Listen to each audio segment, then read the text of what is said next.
What's going on, guys? Okay, so today, first off, got the throwback Tayshaun jersey on, reppin'.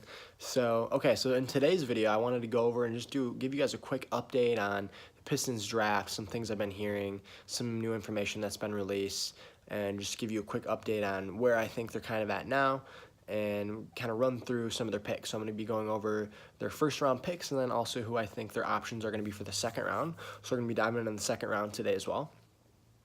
And to start off, I don't know if any of you guys have heard, but there's an article that came out. Andre Drummond actually released some information as far as who he thought the Pistons might be drafting. And what he mentioned was they're looking for like a tall wing. He might have said like a tall athletic wing, but he released that the other day.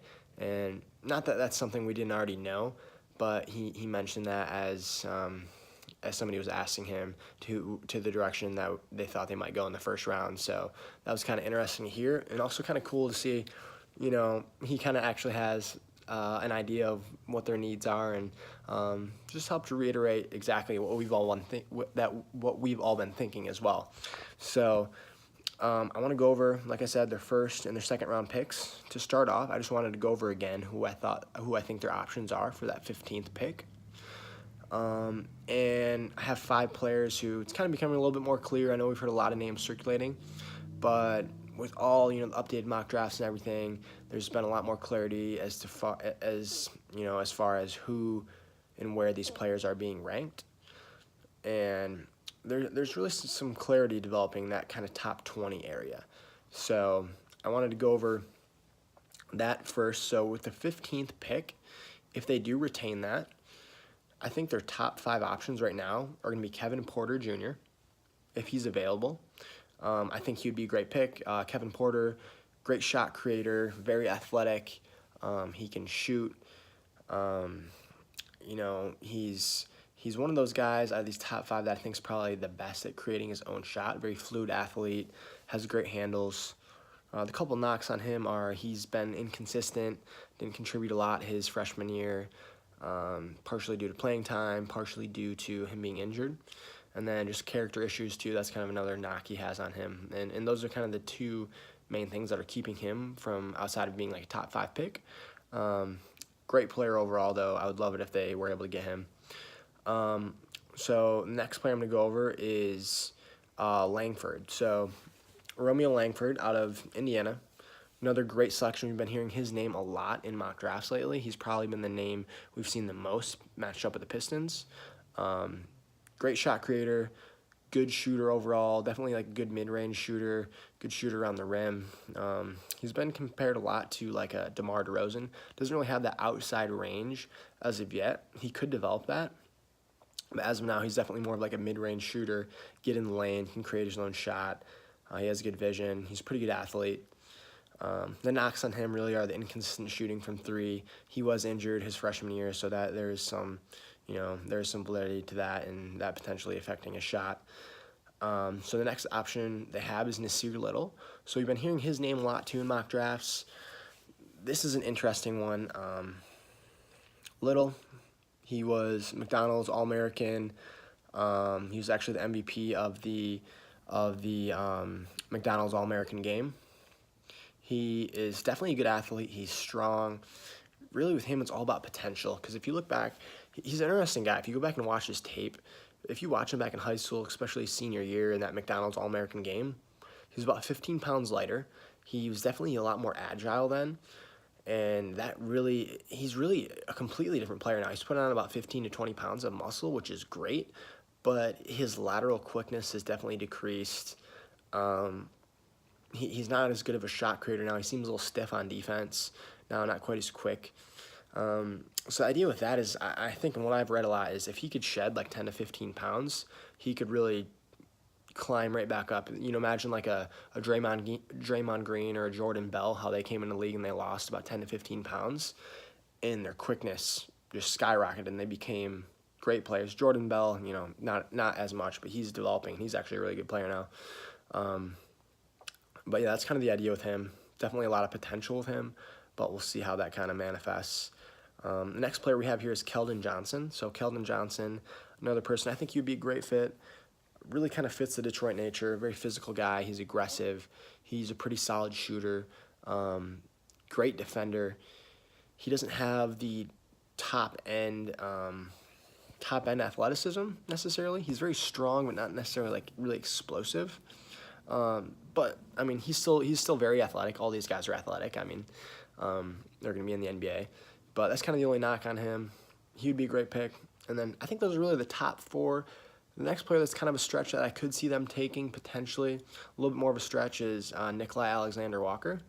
So, again, another great player, great vision, great defender, kind of in between like a point guard and a shooting guard, so it doesn't really fit that wing status quite as well. He's a great shooter, especially three-point shooter. He's about an inch shorter than a lot of the other guys. He's around 6'5", so again, that length might be a little bit of an issue. He doesn't have that top-end athleticism, but he definitely has a bit of trickiness to his game. He can definitely get open. He's a shot creator, which is good. I think he could be another great pick, honestly, and he could actually fit pretty well. He could play that 1 or that 2, and I think that'd be a great pick as well for him. So those are kind of the top 5 guys I see really going with the Pistons in most of their mock drafts, and that's kind of who I see them going with at this point. I really do see them going with like a small forward or a shooting guard that can play that, lock down that 3 position as well on defense. That's really where I see them going more now. I really don't see them taking a power forward. I really don't see them taking a Hashimura. I don't even see them really taking a PJ Washington. I really see them kind of going with one of these guys if they retain that 15th pick.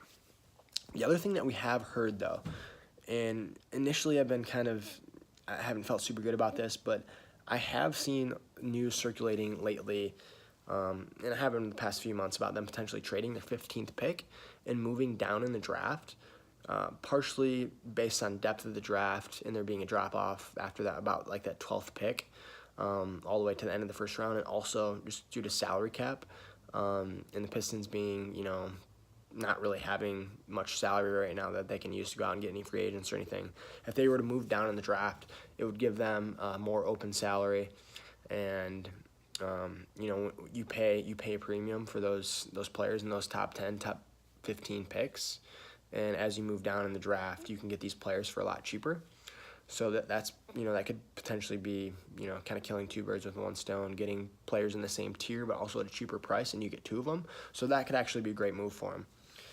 So a couple of teams that have actually came out and said they would be willing to trade their picks for the 15th pick are the Nets and the Sixers. So the Nets have their 27th and 31st pick that they have said that they would offer for the 15th pick. And then also the Sixers have offered to trade their 24th and their 33rd pick. So kind of right around the 25th and 32nd pick on average we could get for that 15th pick. And I'm actually not super against that. I think that could actually potentially work out for them. I don't know if they'll do it. It would really probably come down to draft night, and if the few players that they really want aren't available once it gets to around 13, 14, I can see them potentially making a move and trading down in the draft. So if they did do that, I want to just give you guys a few options at who they might be able to take at those positions to give you an idea how kind of the draft could shake out. So say they did trade and they got around the 25th pick first. So with the 25th pick, some of those guys that might be available would be guys like KZ Okpala, who in most drafts is kind of falling down to that area now. Matisse Thybulle, who another great option, athletic, kind of a project player, along with Okpala. Both kind of project players, but have the NBA length and athleticism to develop. Talen Horton-Tucker, so a little bit of a small forward, coming in around like 6'4", but he has like a 7'1" wingspan, so crazy long. He's a great defender. He can create his own shot. Not a great three-point shooter, though. That's kind of his only big knock. Dylan Windler, so I have him next. He is a 6'7", kind of small forward, power forward, definitely more of a small forward. Great player. He shot 42% from 3 this year. So out of this bunch, definitely the best three-point shooter. He can create his own shot. The only really knock on him is there's a lot of pushback with the Pistons drafting another white guy. He's a white guy, and also he's a senior. You know, pros and cons to that, though. A lot of times people knock seniors, I think, more than they should. The pro is he's more developed than all these other guys ahead of him here. He's going to be in his prime for longer, for cheaper on a rookie contract, so that's a plus to that. But again, not as exciting as some of these other guys. Doesn't necessarily have the athleticism that some of these other guys do, but could be a good option for him. He's got the length. He could be a good defender, great shooter already. Then another option they have is Lewis King, so out of Oregon. He's another, 6'7" guy, kind of like Akpala. He shot 42% from three. He shot 38% from three, which is great. And he's also super athletic, and he's young. I believe he's a freshman, so that's another exciting player. Definitely a project as far as, shot creator, fundamentals. There's definitely some stuff to work on there. But he's young, ton of potential, already a great three-point shooter, good defender, super athletic. He could be a great pick as well. And then their second pick they got, if they kind of traded down in the draft there, would be around that 32 spot. A few options they could have there would be like a Carson Edwards, potentially, a Daniel Gafford, or a Naz Reid. So those last two are centers, so Gafford and Reid. They're both super big guys, 6'10", 6'11". Naz Reid, he's a really fun guy to watch. I'd go watch his highlights. I'd go actually watch a lot of these guys' highlights because I've watched all of them now, and it kind of gets you excited about all these guys. They're all great players. Naz Reid could be a very interesting center. He can already shoot threes. He's got a good post game. He's got some spin moves that he uses really well. He can create his own shot. He's kind of just a bully in the lane. Kind of reminds me of Blake Griffin a little bit in that aspect. Just uses his strength to just overpower anybody smaller than him. But then he can also step back and hit that three. So definitely an interesting prospect there. Gafford, definitely more of a traditional center. Great overall, good rebounder. Both those guys could provide solid depth behind Andre Drummond and Blake Griffin, being that those are kind of our only two big guys. We're going to be getting rid of Zaza, so those out of those two, if they drafted say a Lewis King or a Dylan Windler, and then along with like a Naz Reid or like a Carson Edwards, they could take like two of those guys along with their 45th pick as well. So not a bad option when you think about it. So you could take two of those guys, and then moving on to the 45th pick, some of the guys that might be available around that range are going to be guys like Shamari Pons, who we've seen come up a lot in the news, that could just be one of those things that's in the news. We have no idea if there's any validity to that. They haven't interviewed him.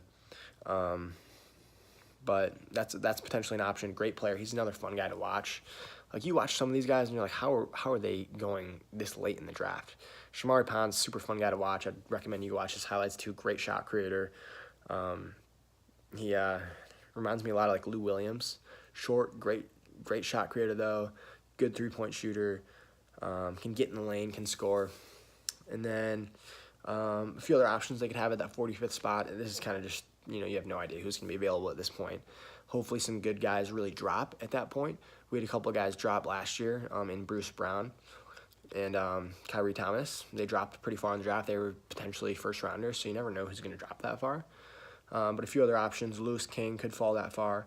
Naz Reid could fall that far.